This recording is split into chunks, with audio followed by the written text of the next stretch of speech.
ભારત સત્ય સૌરાજ ન્યૂઝમાં આપનું સ્વાગત છે। જામનગર શહેરમાં સરકાર ઘણા એવા અનેક દાવા કરતી હોય છે વિકાસના નામે ગ્રાન્ટો પણ બહાર પડતી હોય છે દર વર્ષે। તો જામનગર શહેર નૂરી ચોકડી વિસ્તાર આપણે નૂરી પાર્ક સોસાયટી પાસે વોર્ડ નંબર 11 માં આજ કેટલા ખાસા સમયથી રોડ રસ્તાની હાલત બહુ જ ખાલસા છે અને તંત્ર કાંઈ જવાબ ના આપતું હોય, અવારનવાર રજૂઆત કરવા છતાં તો ત્યાંના સ્થાનિક લોકો સાથે આપણે વાતચીત કરશું। નમસ્કાર, મારું નામ મોહમ્મદ ઉસ્માન શાહ મોહમ્મદ કાદરી। હું નૂરી પાર્ક સોસાયટીનો સભ્ય છું, વોર્ડ નંબર 11 ની અંદર આવેલા। અને અહીંયા અમે ઘણા રાજકારણીઓને પણ મૌખિક રજૂઆત કરી, લેખિત રજૂઆત કરી, છતાં અત્યાર સુધી કોઈ આ બાબતે ધ્યાન આપતું નથી અને ભેદભાવપૂર્ણ થતું હોય એવું લાગે છે। શું કામે કે અહીંયા ફક્ત મુસ્લિમ કોમ્યુનિટી જ રહીએ છે વધારે ભાગે, અને અહીંયા એક સ્કૂલ પણ છે જે નાના છોકરાઓ ભણવા આવતા હોય છે। અને અહીંયા એવું કીચડ અને ગંદકીવાળું વાતાવરણ છે કે જે શ્વાસ લેવામાં પણ તકલીફ થતી હોય। અને બાજુમાં અમારે નદી પડતી હોય છે, તો એ નદીનું બી પાણી અંદર ઘણી ફેરી આવી જતું હોય છે। તો અમે ખર્ચે અહીંયા ઘણી ફેરી નદીને પાણી રોકવા માટે થઈને બી એનું અમે સોસાયટીના બધા સભ્યો ભેગા થઈને ભરતી અમુક ભરાવેલ, ને હજી એવી ભરતીની અમને એવી જરૂર જણાય છે। ને આજે અમે કમિશનરશ્રીને પણ લેખિત રજૂઆત કરેલ છે અને એવું આશ્વાસન આપેલ છે।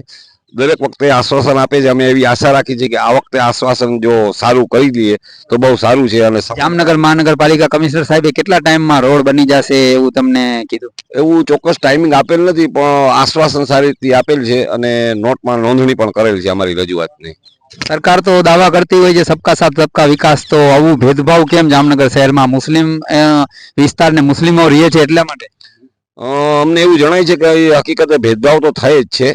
શું કામે કે અમે ઘણી વખત રજૂઆત કરેલી કે વોર્ડ નંબર 11 ની અંદર ભાજપની પેનલ છે, તો અમે રજૂઆત કરેલ છે, પણ અત્યાર સુધી કોઈ ધ્યાન આપેલ નથી અમને।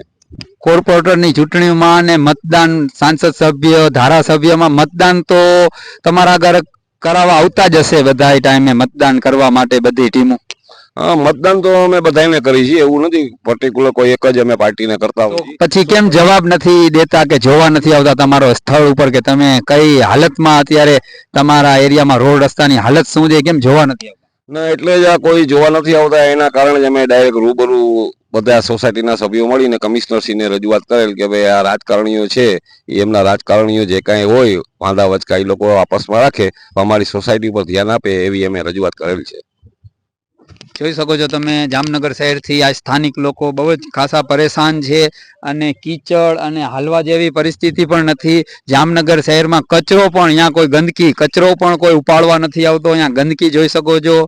અને જે સરકાર દાવા કરી રહી છે સ્વચ્છ ભારત અભિયાન અને કચરાના, એ ડોર ટુ ડોર એ બધા નિષ્ફળ થતા દેખાતા નજરે ચડે છે। કોઈ કચરો ઉપાડવા ના આવતા હોય, કોઈ કર્મચારી અહીંયા વારવા ના આવતા હોય, એવું બધું તમે અહીંયા નૂરી ચોકડી અહીંયા કચરો જોઈ શકો છો, કચરાને ગંદકી, આમાંથી જે બીમારી ફેલાશે, કોલેરા ને અત્યારે બીમારી ફેલાય છે, તો એનો ચાંદી ને જે પણ બીમારીના અલગ અલગ નામ છે, તો એનો જવાબદાર ને જિમ્મેદાર કોણ? આ મચ્છરો તમે જોઈ શકો છો, આનો જિમ્મેદાર કોણ? જો આ દેખાડે છે જનતા, અહીંયા જાઓ, વયા જાવ, અહીંયા આયલાવો ભાઈ, જો એને સ્થાનિક જનતા દેખાડે છે, જો આ અમારા દેશના ખાડા છે સાહેબ, જો અહીંયા અમારે કેવી રીતે હાલો અમારે, જો સાહેબ, જો સાહેબ, જુઓ તમે ત્યાંના સ્થાનિક લોકો, અહીંયા દેખાડજો ભાઈ, અહીંયા ખાડા, કેમેરામેન, અમારે કેમ મતલબ કેમ હાલવું અમારે?